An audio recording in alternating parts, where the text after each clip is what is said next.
What's going on, guys? And thank you for tuning back in. We are back. We are back after a long 3 weeks. I'm happy to give to you guys Ethan's Queen deck profile that he, was it 3 weeks back, I believe? 2-3 weeks. Yep, that he took out Good Games Morley tournament, first place, and it's a very, very, I guess, unique build, you could say.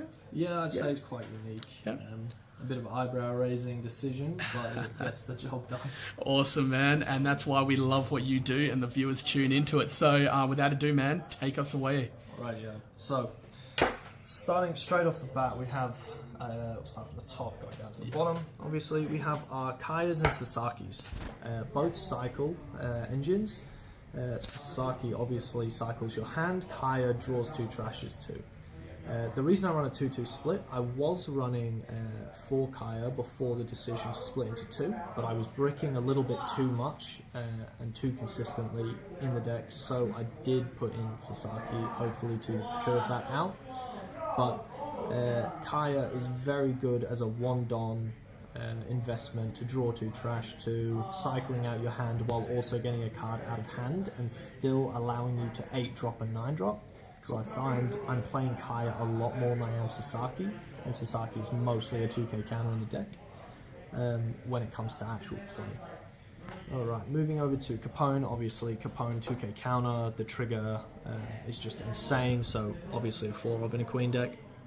Moving over to our Stacker, Doflamingo, very good blue blocker, can also be swung with. Obviously you don't really swing with it in Queen, but stacking your life pre-turn of actually gaining it is very beneficial, especially if you need something like a 3000 Worlds or a Gum Gum in there to get rid of pesky blockers for you to finish up the game. We have our Pounds. Pounds are 2-of.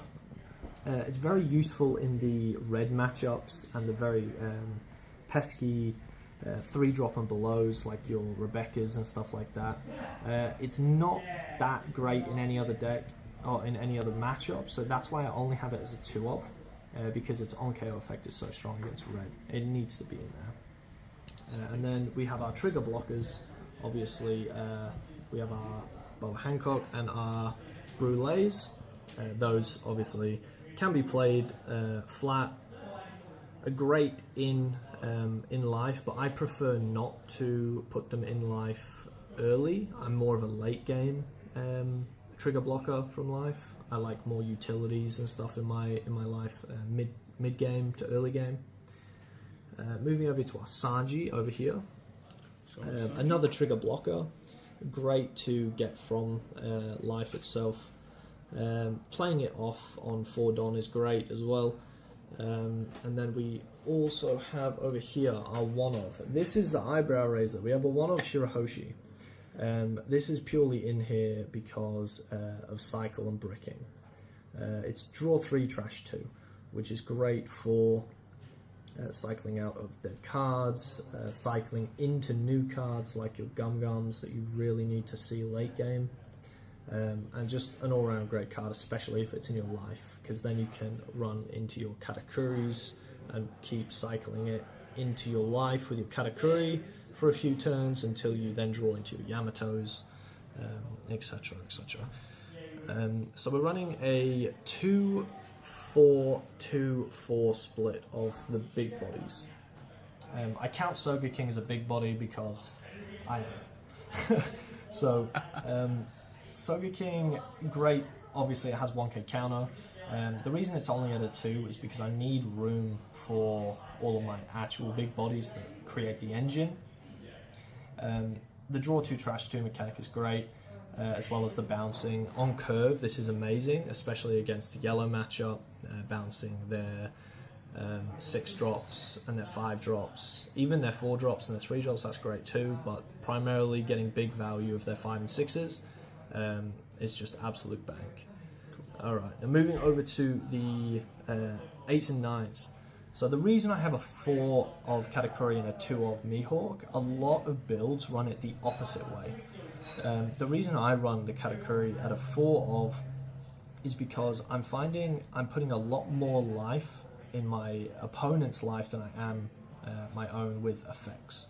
So when I ran this as a 2-of, I was using it very sparingly, putting blockers back into my own life, and even, again, putting stuff into my opponent's life. But running this as a 4-of, it gives you a very broad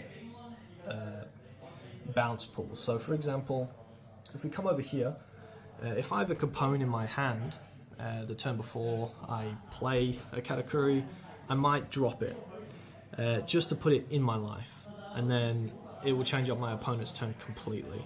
So I'm finding a lot more use out of the 8-drop Katakuri than I am the 9-cost Mihawk. Now the 9-cost Mihawk is amazing for bottom decking things that really need to leave, like your Luffy's in a Rebecca deck.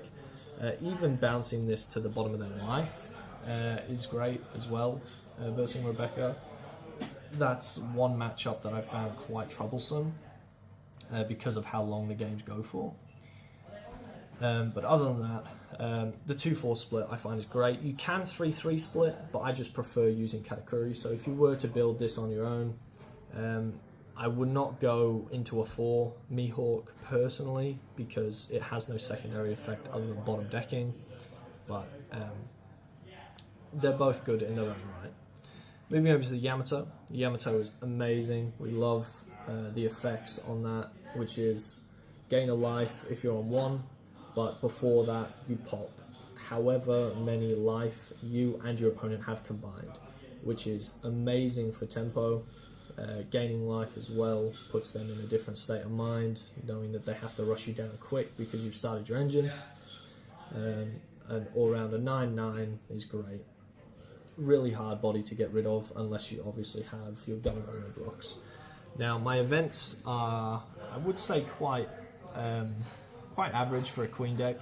You're running your 4 Gum Gum Red Rocks, obviously because that's staple and you need that in the deck. Also running 4 3000 Worlds. Now there are some decks that run 3 of these.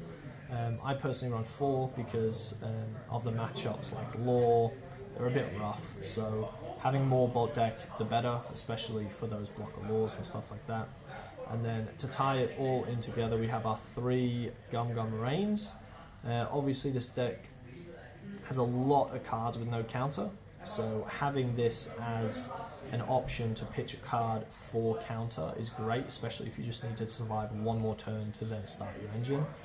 Because we have 4, 5, 6, 7, 8, 9, 10, 11, 12, 13, 14, 15, 16, 17, 18.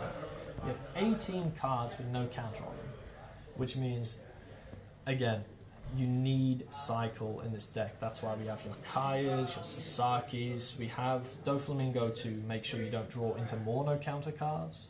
But then we also have your Shirahoshi, your Soga King. All of those are great for cycling out of dead cards, which is a must-have in this deck. But to do with matchups, I'd say I'm really strong against most with this deck, but the one that I find quite troublesome is Law and Rebecca. Now, some people don't find Rebecca too hard, but with the length of the match extending and going on, I'd say that one big thing is making sure you keep track of where their Luffy's are, because that's the one thing that's going to obviously KO the game for you. I put a few in their life, I bot deck a few, I try and kill a few, but keeping track of a Luffy is a must-have in a Rebecca matchup, but that's one of the most rough matchups for me. On the day, I believe I versed 2 Whitebeards, a Rebecca, and I believe a Zorro. Okay. But I wouldn't set that in stone. I can't quite remember. It was quite a while ago, unfortunately. But yeah, very, very strong deck.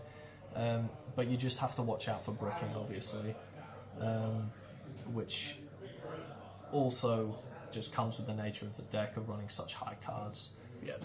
One quick tip for Queen: always keep in mind your hand size to life.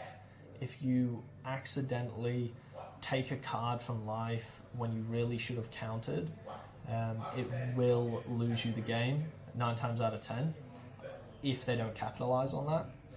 And don't be afraid to over counter cards as well. For example, if they swing 5k if you if they swing 5k, countering with a 2k counter and a 1k counter, just to get your hand size low enough for you to start gaining life, is really beneficial in the later run down the track. Obviously, taking life is something you have to do, but triggering a card like Gum Gum Range, for example, you can trigger the card and not bounce anything, which I've done on multiple occasions, purely because I need cards out of my hand to then gain life, because if the card sticks in my hand, then I can't gain enough life to stay alive. So triggering things for the sake of triggering it, even if you don't need it or it's not going to benefit you at all, is also very, very good. So just keeping in mind that your life in hand always have to be at the right number. Over countering is fine. Even countering and still taking life, that's something I've done as well. But yeah, the deck runs great. I've had weeks of practice with it now, so I'm tossing up whether or not to play for the Treasure Cup and Regionals, but we'll see. We'll see. Watch out, guys! You might have some actual more secret sauce for you. That's it. Awesome. That's it. But other than that, I believe we've covered all the bases. Cool. Any questions down in the comments? I'll reply to most of them if they're close to the release date of the video. But yeah, other than that, big shout out to Beyond Odyssey, sponsor, and eternalmagic.cc. That's where I get all my singles from. All of these nice shiny cards you see here, supplied by Will over at Eternal Magic. So big shout out to him. If you're looking for any singles, any cards, any sleeves, that's my go-to. So beautiful. Thanks very much, man, for the profile. Really appreciate it. The guys are on a hot run with Queen. It's awesome. So you heard it here yourself, guys. Yeah, we will. If you like the video, remember to always subscribe, hit that bell to stay notified, and we'll see you guys on the next one. Cheers.